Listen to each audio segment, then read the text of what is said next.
наши группы, студенты наших групп поздравят друг друга и нас всех с наступающим Новым годом. Меня зовут Екатерина. Поздравляю вас и ваших близких с Рождеством и с Новым годом. Желаю вам крепкого здоровья и улыбок. Добрый вечер, дорогие друзья. Меня зовут Рене Лоран. Поздравляю вас и ваших близких с Рождеством и с новым 2021 годом. Пусть в новом году исполняются все ваши желания. Всем добрый вечер. Меня зовут Джордж. Поздравляю вас и ваши семьи с Рождеством и с наступающим новым 2021 годом. Желаю вам хорошего настроения и пусть Новый год будет лучше уходящего года. Всем привет. Меня зовут Thierry. И с Новым годом желаю вам и вашим семьям крепкого здоровья и также мира и любви. Поздравляю вас и ваши семьи с Рождеством и с Новым годом. Желаю вам и вашим друзьям прекрасного настроения. Всем добрый вечер. Меня зовут Сесиль. Поздравляю вас и ваших близких с Рождеством и с Новым годом. Пусть Новый год принесет вам радость и счастье. Добрый вечер. Меня зовут Эвелин. Желаю вам сначала крепкого здоровья, счастья, успехов, удачи и мира в новом году. Желаю вам Нового года без вируса и много прогрессов и успехов в изучении русского языка. Всем добрый вечер. Как вы сейчас знаете, меня зовут Жиль. Поздравляю вас и ваших близких с Рождеством и с Новым годом. Пусть в Новом году исполняются ваши желания. Добрый вечер всем. Меня зовут Julien. Вот Несси, моя собака.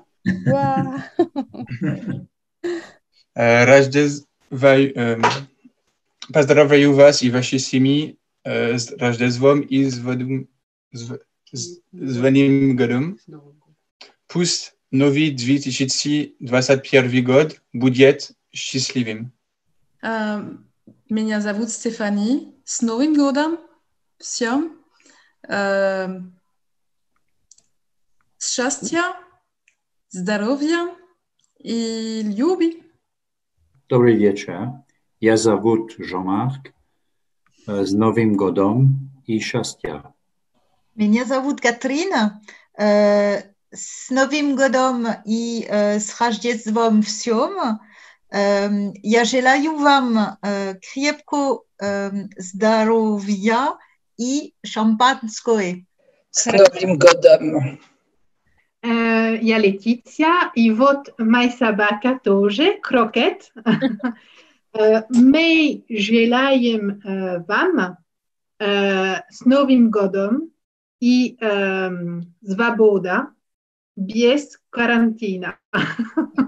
С Новым годом всем. Я желаю вам счастья и здоровья без вируса. Добрый вечер. Меня зовут Эвелин. Я вас поздравляю с отличным Новым годом. Особенно желаю вам успехов во всех ваших сферах и счастья без коронавируса и крепкого здоровья. С Новым годом всем! Я вам желаю всего лучшего, особенно крепкого здоровья. Патрой, желаю вам и вашим близким удачи, успехов и что вы хотите. И Рождеством, и с Новым годом. На Новый год любовь, успехов, любови, успехов и здоровья. Добрый вечер всем. Я рад вас видеть сегодня вечером. Вы все очень молодцы. И желаю вам всех очень больших успехов и всего хорошего для Нового года. Я тоже желаю вам много радости с Новым годом и с Рождеством. Богородице Дево,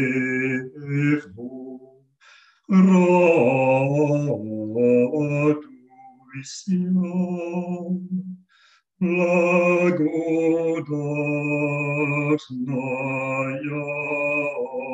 благодатная Мария,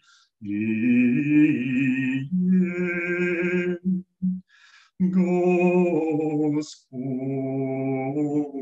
с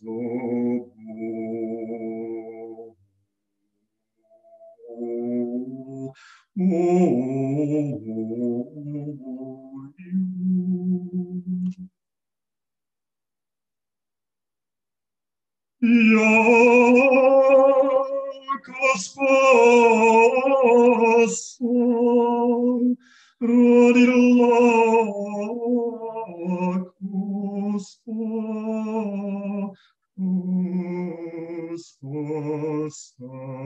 родила.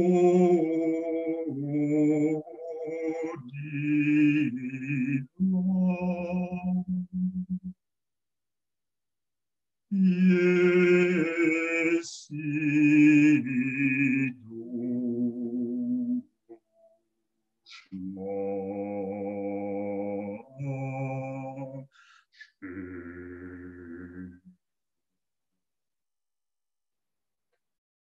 Bravo. Bravo. Bravo, bravo. Super. J'ai choisi de vous présenter ce soir ce que c'est que la table du Nouvel An russe. Comme en France, il est de coutume, pour la période des fêtes de fin d'année, d'installer et de décorer des arbres de Noël, qu'ils soient vrais ou artificiels. Les enfants découpent des flocons de neige dans du papier et les collent aux fenêtres. Ce qu'il faut savoir, c'est qu'en raison de l'interdiction de Noël sous le régime soviétique, les cadeaux et tout le folklore autour de Ded Moroz, qui est la version russe du Père Noël, sont les attributs du Nouvel An pour les Russes et non de Noël. Noël est davantage une fête religieuse. Donc, Ded Moroz, il vient généralement pas seul, mais avec sa petite fille Sneguroshka, comme on vient de le voir avec le quiz de Margarita. Le 31, généralement, est un jour non ouvrable. Il permet de préparer la célébration, de préparer la maison, de préparer notamment le repas de Noël. Toute la journée, on peut regarder à la télévision un certain nombre d'émissions de Noël, et notamment L'ironie du sort, qui est une comédie romantique et ironique soviétique des années 70 qui passe tous les Nouvel An. Il est de coutume de commencer le Nouvel An propre et bien habillé, parce que les Russes croient en l'adage suivant: tel qu'on commence le Nouvel An, tel on le passe. Donc le 31, toute la journée, les Russes cuisinent et veillent à ce que leur maison soit propre pour célébrer le Nouvel An dans de bonnes conditions. Et selon la tradition, les Russes s'assoient à table vers 23h pour saluer la vieille année, mais le champagne n'est pas encore ouvert. Sur cette table, on trouve de nombreux plats traditionnels et aussi des plats qui sont propres à chaque famille. Tout est préparé en grande quantité afin que la nouvelle année débute sous le signe de l'abondance. Par conséquent, les menus des jours suivants sont tout trouvés. Comme en France, on mange les restes. Je vais donc vous présenter les principaux plats qu'on trouve traditionnellement sur les tables russes du Nouvel An. Alors, le premier, on en a parlé tout à l'heure, c'est la salade Olivier. C'est une salade qui a été créée par Lucien Olivier, qui était un chef cuisinier d'un restaurant moscovite au XIXe siècle. La version d'origine de cette salade n'a pas grand-chose à voir avec ce qu'elle est aujourd'hui. À l'origine, elle comportait notamment de la viande de gelinotte et du fromage à pâte persillée. Aujourd'hui, c'est une salade qui est composée de légumes cuits coupés en petits dés et de saucisses Doktorskaya. Et elle est assaisonnée d'une bonne quantité de mayonnaise. C'est en quelque sorte la version russe de la Macédoine. Il y a aussi la salade vinaigrette. Elle est composée à peu près des mêmes ingrédients, mais avec de la betterave en plus. C'est une salade qui vient de l'époque soviétique. Certains ingrédients n'étaient pas disponibles toujours en URSS, mais la salade vinaigrette était facilement préparable et comme elle était très saine, elle a occupé une place importante dans la vie des Russes. Et désormais, elle fait partie du patrimoine culinaire. Le hareng en manteau de fourrure, ou seletka pod šuboj, le nom de la salade intrigue souvent l'imagination des étrangers. En tout cas, moi, c'était mon cas. Et je me demandais bien ce que pouvait être ce fameux hareng en manteau de fourrure. En fait, c'est du hareng qui est salé, coupé en dés, qui est servi sous une espèce de manteau de légumes qui sont bouillis et râpés. Donc, les légumes en question, ce sont des pommes de terre, des carottes, des betteraves, avec des œufs durs, des oignons, parfois des pommes fraîches, et toujours assaisonnés d'une bonne quantité de mayonnaise. Le holodets, c'est un plat froid de viande en gelée qui comporte des morceaux, des morceaux de viande, des pieds et des oreilles de porc, parfois de la queue de bœuf. Et tout ça est pris dans de la gelée et préparé à partir de bouillon de viande assaisonné. Ça ressemble un peu à ce que en France on appelle le fromage de tête. Un autre plat qui peut être servi sur la table du Nouvel An russe, c'est le zalivnoye. Donc, c'est un peu le pendant du holodets, mais avec du poisson. Donc, c'est du poisson en gelée. Ce sont les mandarines, comme on le disait tout à l'heure. En Russie, aujourd'hui, on peut dire que l'odeur des mandarines symbolise les fêtes de fin d'année. Ça vient également de l'époque de l'Union soviétique. Les mandarines des tables russes viennent en principe du Caucase et pas du bassin méditerranéen comme les nôtres. Enfin, comme en France, il est de coutume de boire le champagne quand résonnent les 12 coups de minuit. En Russie, le président fait son discours du Nouvel An vers 23h50. Et comme il y a 11 fuseaux horaires en Russie, le discours est enregistré et rediffusé à chaque fuseau horaire. Après les vœux officiels télévisés du président, le carillon de la tour Spasskaya du Kremlin retentit à minuit. Et on peut alors se souhaiter la bonne année en levant une coupe de champagne, comme en France finalement. Ça conclut ce que je souhaitais vous présenter ce soir et je vous souhaite une excellente année, un peu à l'avance, Smovim Godam, que tous vos vœux se réalisent. Merci. Donc on commence par familia, qui en russe, le terme familia ne décrit pas votre cercle familial, il désigne en fait votre nom de famille. Donc le passeport est peut-être pas tout à fait approprié, mais c'est votre nom de famille, familia. Le troisième mot, c'est magazine. Magazine se traduit par magasin en français. Par contre, le magazine tel que Paris Match ou Le Point se dit en russe journal, et le journal tel que Le Figaro ou Le Monde se dit en russe gazieta. Physique. Physique, c'est en russe signifie tout simplement physicien. Résumé, si vous êtes à la recherche d'un emploi en Russie, votre futur employeur vous demande de lui faire parvenir un résumé. En russe, cela désigne en réalité le CV, qui en finale correspond bien au résumé de votre vie. Jalousie. Le terme russe ne signifie pas purement et simplement jalousie, comme en français. Il est la traduction du français store. Et ce terme, ce mot a été influencé par la culture orientale, où les hommes cachaient leurs femmes des regards étrangers, et les stores étaient à cet effet une installation idéale, puisque tout en laissant passer la lumière, ils dissimulaient la beauté de leurs épouses aux yeux des passants de la rue. Kotlieta.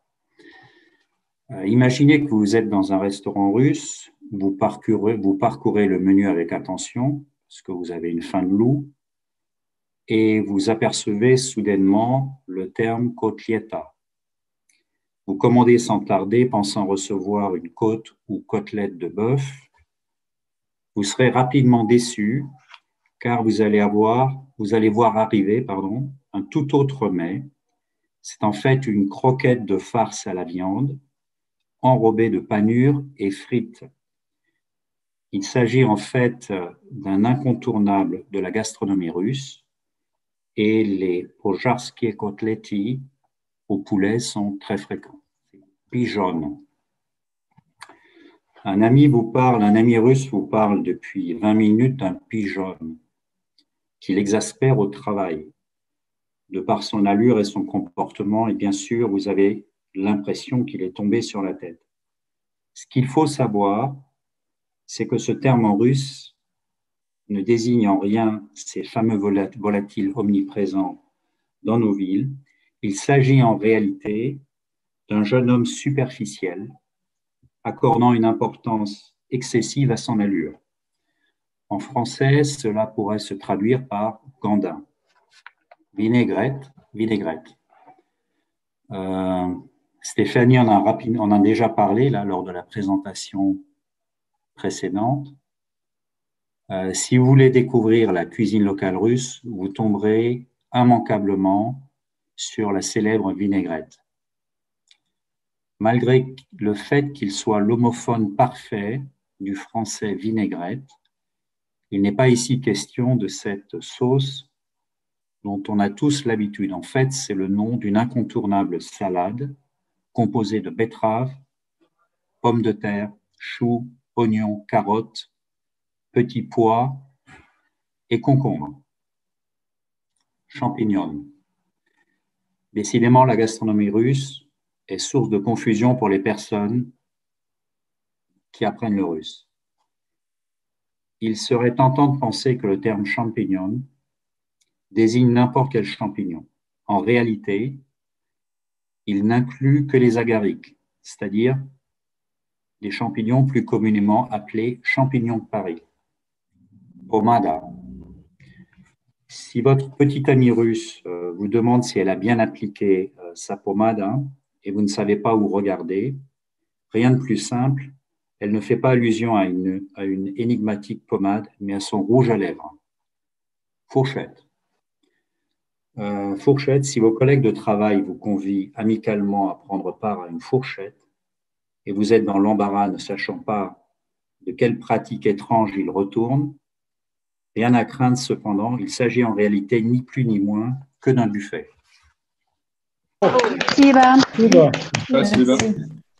Damas de Valav Bagage, divan, chemadan, sakvoyage, kartinu, karzinu, kartonku i malienkoju sabatshonku.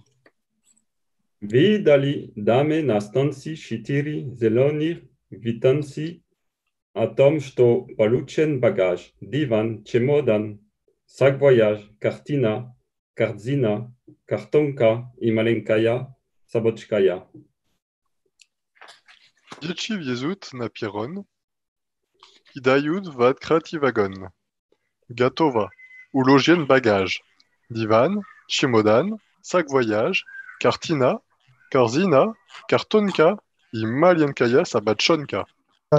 Раздался звонок. Удрали из вагона щенок. Через на станции одну. Да, потаенно место одно. В испуге считают багаж. Диван, чемодан, саквояж, корзина, картонка. Товарищи, Где собачонка? Вдруг видят. Стоит у колес огромный взъерошенный пес. Поймали его и в багаж туда, где лежал саквояж, картина, корзина, картошка, где прежде была собачонка. Приехали в город Житомир. Носильщик 15 номер везет на тележке багаж, диван, чемодан, саквояж, картину, корзину, картонку, а сзади ведут собачонку. Собака то, как зарешите, а барыня, как закрешить. Разбойники, воры, уроды, собака не той породы. Швырнула она чемодан, ногой отпихнула диван, картину, корзину, картонку. Отдайте мою собачонку! Позвольте, мамочка.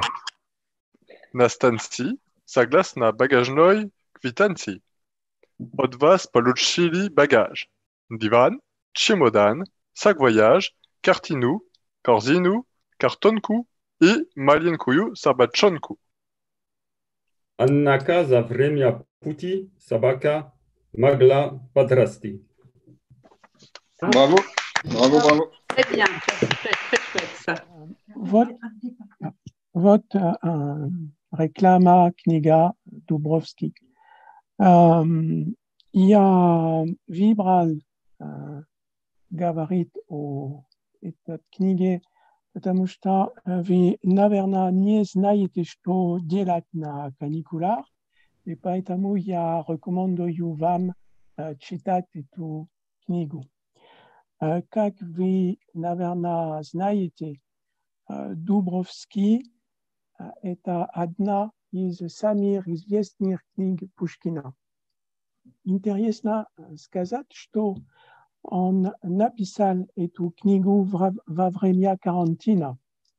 В 1832 году в России произошла большая эпидемия холеры. И поэтому Пушкин должен долго жить в Бородине, далеко от Москвы. И потом он успел много писать. Я решил показать вам только несколько картин. Там мы видим два персонажа. Слева Кирилла Троекуров. Он богатый человек, но он не очень образованный. У него есть дочь, ее зовут Маша. Другой персонаж Андрей Дубровский, он бедный. И у него есть сын Владимир, который живет в Петербурге. Они собираются пойти на охоту, donc ils se préparent à partir à la chasse. Но вдруг ссора произошла. Ссора, c'est une dispute. И Троекуров обиделся, il est vexé. И он подал в суд и выиграл. Следующая картина. Андрей Дубровский слева сидит на кресле. Он потерял дом, il a perdu sa maison, et он сейчас банкрот. Il est ruiné. И справа мы видим стоит Владимир Дубровский. Он вернулся домой. И, к сожалению, Андрей Дубровский сейчас в депрессии et on meurt. Donc il meurt suite à sa dépression. Vladimir Dubrovski stale разбойником, donc il devient en fait un brigand. Et, конечно, Что виноват в смерти отца? Это Кирилла Троекуров. И Владимир Дубровский решил отомстить за отца. Il désire donc venger son père. Следующая картина. Мы видим слева Маша. Это дочь Кирилла Троекурова. И справа Владимир Дубровский. Мы, конечно, удивлены, что они встречаются. Помните, что отец Маши виноват, поэтому виноват смерти отца Владимира. Donc en fait, c'est surprenant qu'ils se rencontrent, puisque en fait, le père de Macha est en quelque sorte responsable de la mort du père de Vladimir. No, naverna no ani vilubilis, donc ils sont tombés amoureux. Как они влюбились? Что произошло? Я не готов рассказывать все историю, но вы только нужно знать, что они влюбились. Что будет дальше? Еще раз я не хочу рассказывать вам всю книгу, но в тот момент, что мы видим там, это обещания. Ce sont les promesses. Vladimir Dubrovski обещает ей, donc il lui promet, что он будет всегда там, и он всегда готов помочь и спасти ей. Il est toujours prêt, il sera toujours prêt à l'aider et à la sauver. Она согласна, и он говорит ей, как позвать на помощь, et il lui explique comment l'appeler à l'aide. Вот это все. Я рекомендую вам читать сам эту книгу, и потом вы знаете ответ, который я не дал вам сегодня. Bravo, bravo, bravo. Très bien, très chouette ça. Это Микола Сядрицкий, он скульптор, и он делал микро-миниатюр музей. Очень маленькие вещи. Как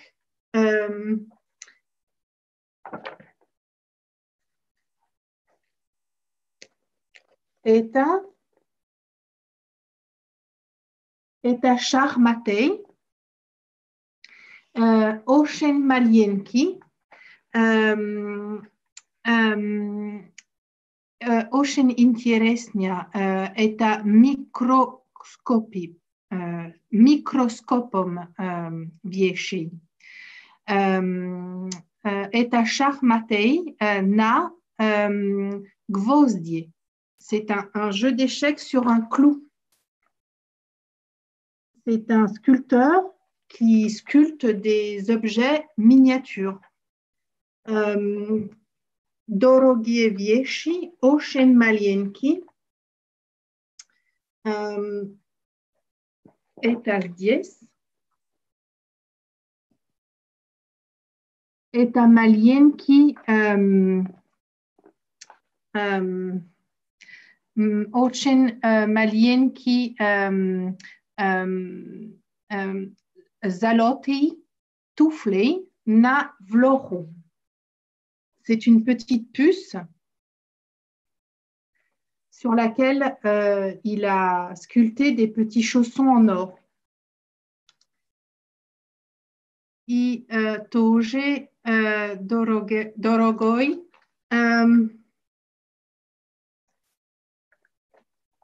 Eta vieši. Yes.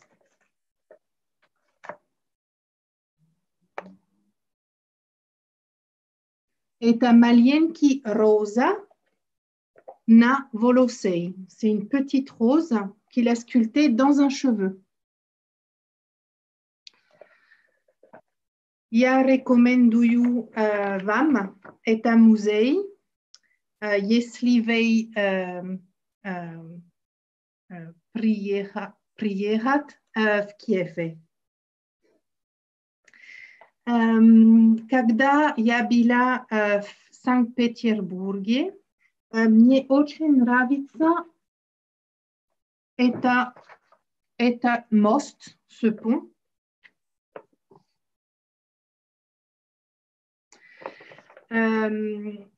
Это мост, это пешеходный мост, c'est un pont piéton. И он очень прекрасный вид. Это грифон, типичкой из Санкт-Петербурга. Я очень нравится, мне очень нравится в Большой театр в Москве. И я купил этот бинокль из Большой театр, чтобы смотреть балет или оперу. Это все. Когда я была в Праге, мне очень нравится Кретечек. Кретечек – это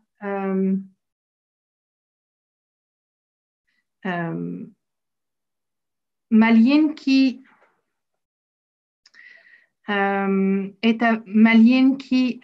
крот, c'est une petite taupe typicznej из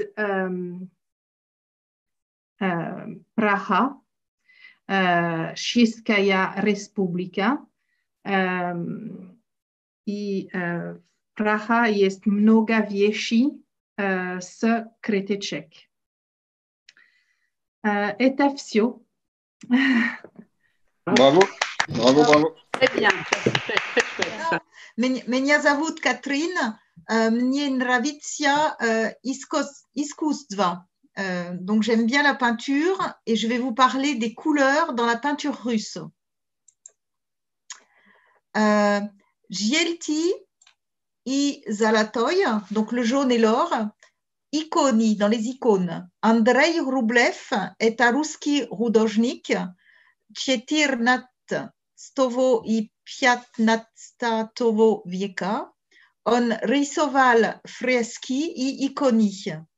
On czytается величайшим мастером Москвской школы. C'était un grand maître de l'école russe des icônes. В его иконах цветовая гармония, beaucoup d'harmonie dans ces icônes. Синий, le bleu, classicisme и императорская академия. Это Владимир Лукич Боровиковский. Это художник в XVII веке. Он доминировал в русском искусстве. Он писал красивые портреты, как этот Екатерина II в царском селе. Donc, c'est l'impératrice Élisabeth Ier. Orangeville i Chornille est un romantica, est un portrait. C'est le portrait d'une princesse. Le peintre s'appelle Karl Pavlovitch Brioulov. Est un художник известий своим друзьям как Великий Karl. Ses amis l'appelaient le grand Karl. Zielenij, réalisme, le vert, l'époque réaliste. Réalisme, stal dominurioshim stiliem vid vienatacom vieke. Réalisme est un ruskie paysagi, liesa i berjozvi roshi. Est un художник Ivan Shishkin, on учился в Москве и потом в Императорской академии Saint-Pétersbourg. Il a étudié à l'Académie de Saint-Pétersbourg. Chorny, la couleur noire, donc réalisme et portrait, est un художник Ivan Kramskoy, на портрете молодая женщина в одежде XII века, может быть, это Anna Karenina. C'est peut-être Anna Karenine.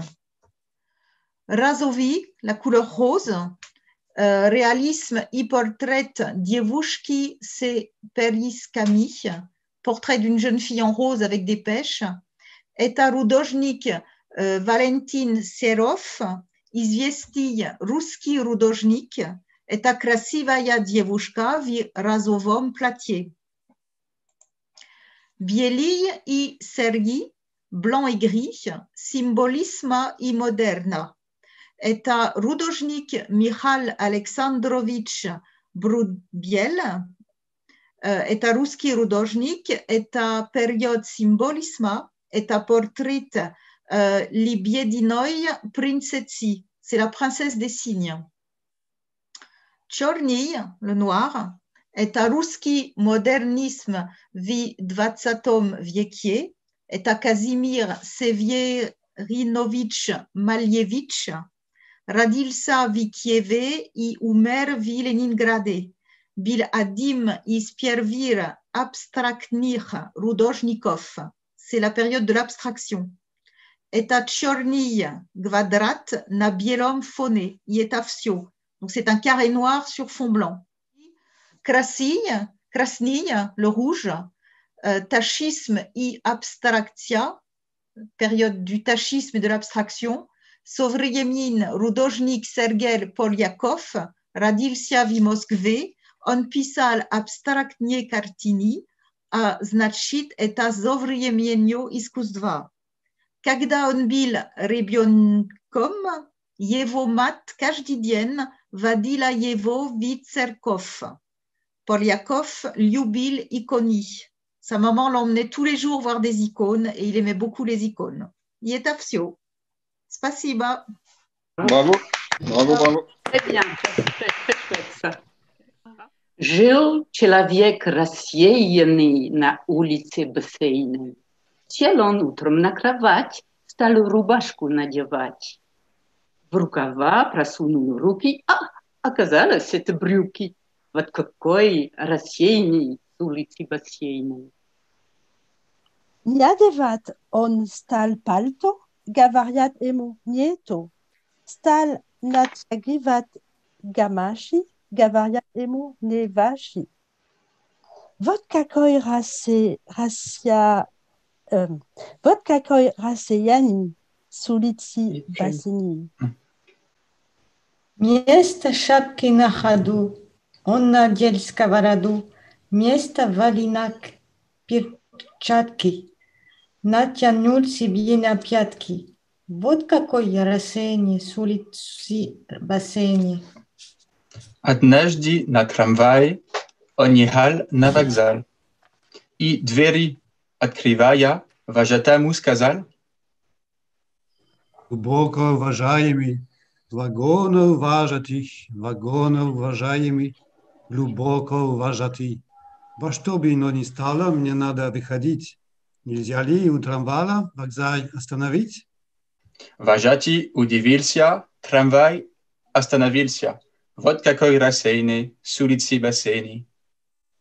Он отправился в буфет покупать себе билет, а потом помчался в кассу покупать бутылку квасу. Вот какой рассеянный с улицы бассейни. Побежал он на перрон, влез в оцепленный вагон, внес узлы и чемоданы, рассовал их под диваны, сел в углу перед окном и заснул спокойным сном. Это что за полустанок? Закричал он с позаранок. А коми говорят, это город Ленинград. Он опять поспал немножко и опять взглянул в окошко. Увидал большой вокзал, увиделся и сказал: Что это за остановка? Балагое или Поповка? А с платформы говорят, это город Ленинград. Он опять поспал немножко и опять взглянул в окошко. Увидал большой вокзал, потянулся и сказал: Что за танция такая? Трибуны или всякая? А с платформы говорят, это город Ленинград. Закричал он, что за шутки? Еду я вторые сутки, а проехал я назад, а проехал в Ленинград. Вот какой рассеянный с улицы бассейни. Спасибо. Спасибо большое. Браво. Спасибо большое. Молодцы. Браво. Спасибо. Господу Богу помолимся, ревную бил возвестим, как Скоровка нам рассказывали, как честной Петерим. И 12 разбойников, Жилку дея атаман, много разбойники кроли, крови честных христиан. Много богатства награбили, жили в дремучем лесу. Вождь курьеры спортивного выкрал девицу красу. Днем с полюбовью сей тешимся, ночью на беге дворы. Друг у разбойника лютого совесть Господь пробудил. Бросил Заиран товарищей, бросил на беги дворы.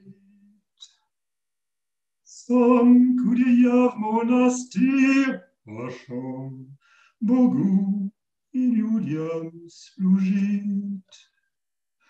Господу Богу помолимся, будем Ему и служить.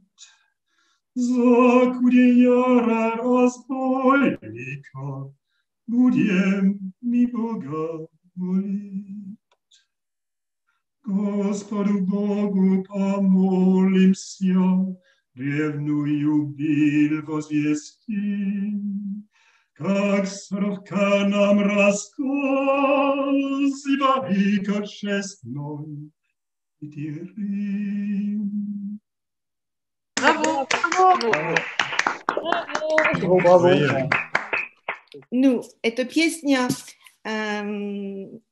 «Конь» была написана в 1994 году после падения СССР, и автор выражает свою любовь России и за родину Россия. Он он оптимист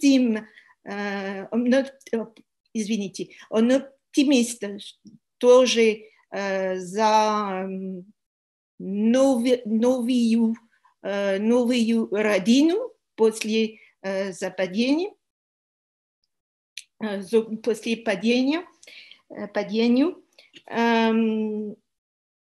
И он оптимист за будущее страны. Было другим раньше, а сейчас будет добрым годом. C'est une chanson du groupe Liubé qui a été écrite en 1994 et qui a été écrite peu de temps après la chute de l'URSS. Dans cette chanson, il est question en fait d'un homme qui est avec son cheval, qui se promène dans les champs et qui raconte en fait son amour de la mère patrie, de la Russie, et qui est optimiste dans l'avenir de la nouvelle Russie après la chute de l'URSS. Et donc, au travers de la chanson, il raconte la beauté de ce qu'il voit, les champs, la nouvelle Russie et son amour pour la Russie. Voilà.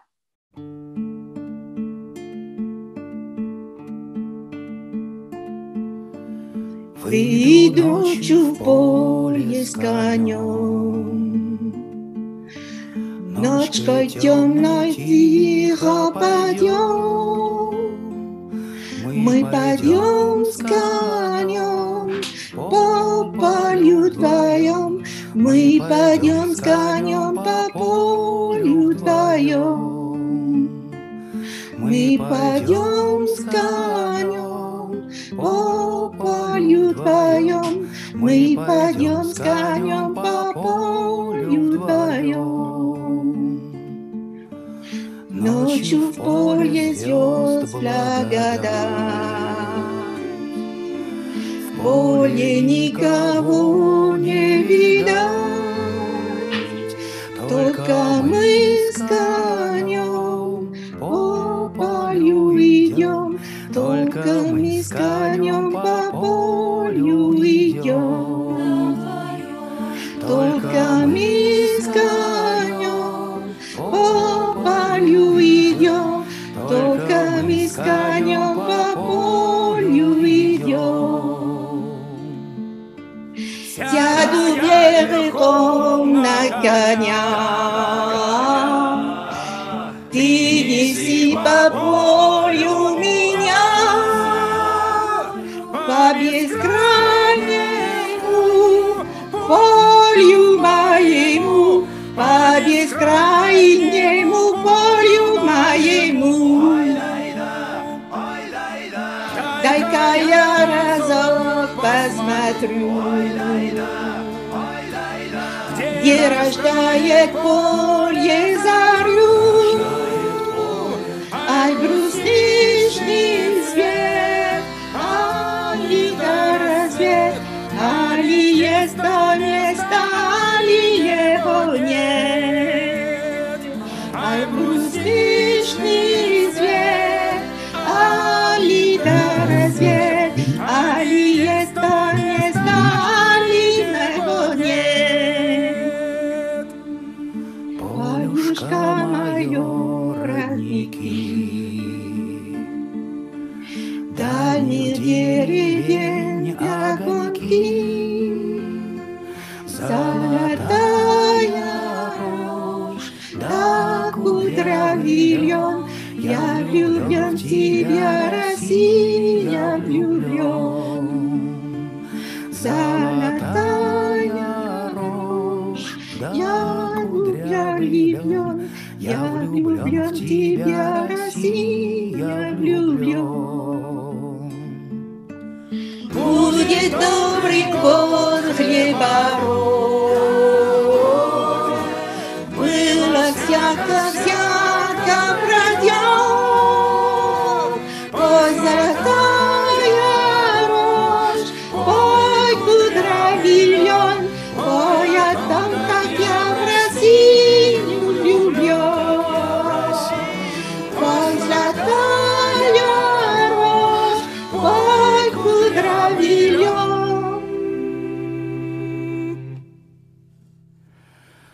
Мы идем с конем по полю твоем.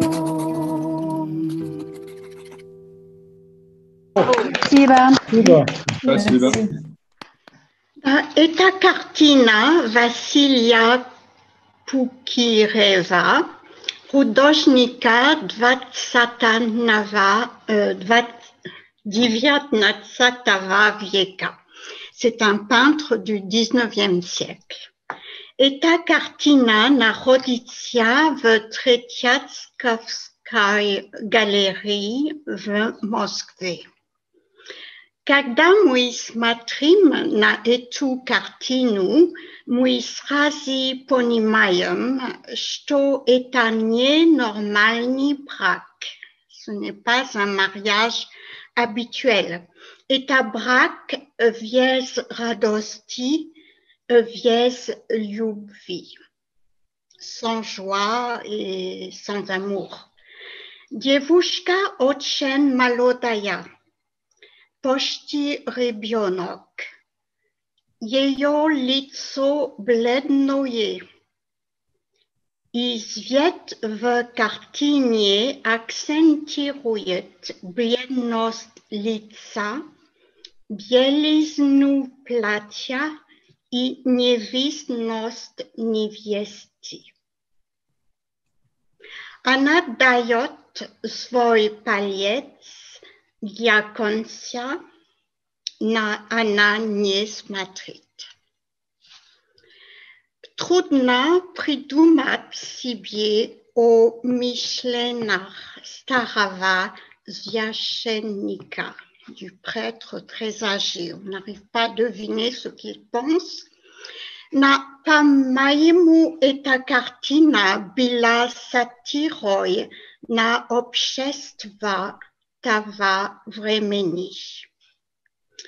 Вероятно, замуж за старого мужа была всегда одна и единственное решение, когда семья девушки была не богатая.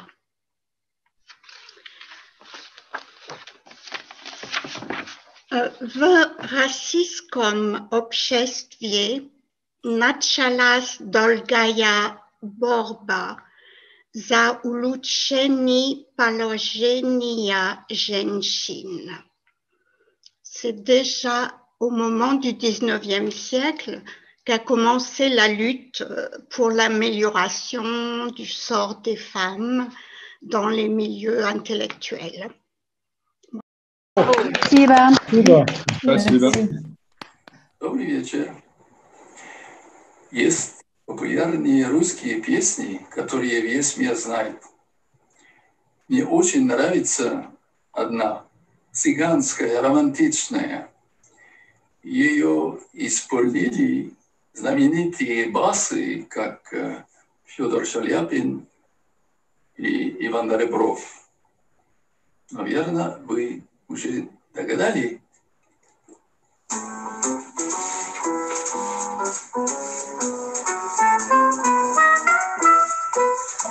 Очи черные, очи жгучие, очи страстные и прекрасные. Ах, люблю я вас, как боюсь я вас, знать увидел вас я не в добрый час. И вот, с Рождеством Христовым, с Новым годом, друзья! С Новым годом, спасибо. Молодец. Спасибо. С Новым годом. Меня зовут Фабиан. Я сыграю две короткие песни Чайковского «Зимнее утро» и «Баба-Яга» на фортепиано. Они из детского альбома, который тут, вот, так, детского альбома. Но, наверное, это для русских детей, которые более одарены, чем мы, потому что это достаточно трудно. En français, je vais jouer au piano deux courts morceaux de Tchaïkovski, Matin d'hiver et Baba Yaga. Ils sont issus de l'album pour enfants de Tchaïkovski et certainement que les enfants russes sont plus doués que nous parce qu'ils sont suffisamment difficiles. Donc, merci pour votre indulgence.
Bravo, Fabien.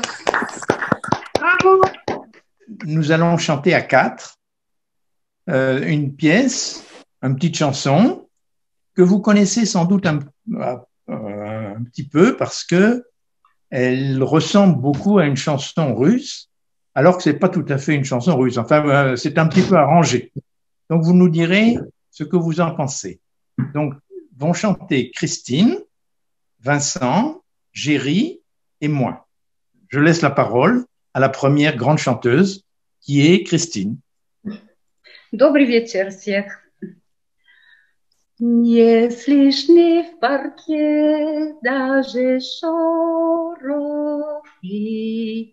Все здесь замерзло до утра. Если б знали вы, как недороги под сердца.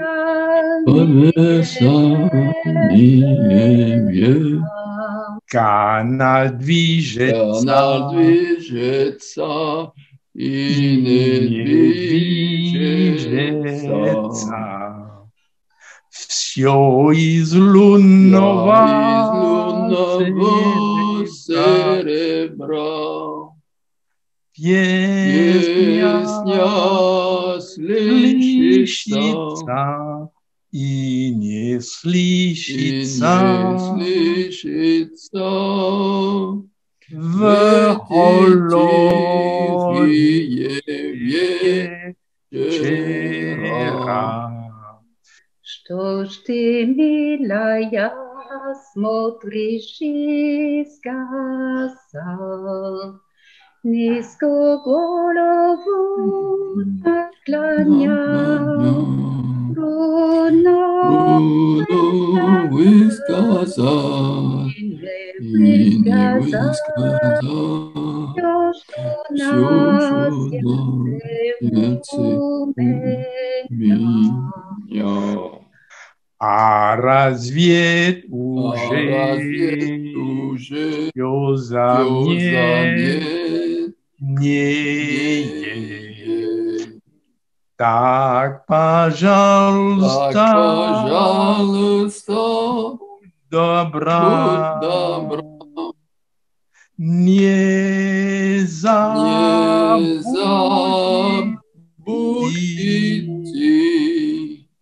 эти зимние подверсальные вечера. Браво! Отлично. Belle performance.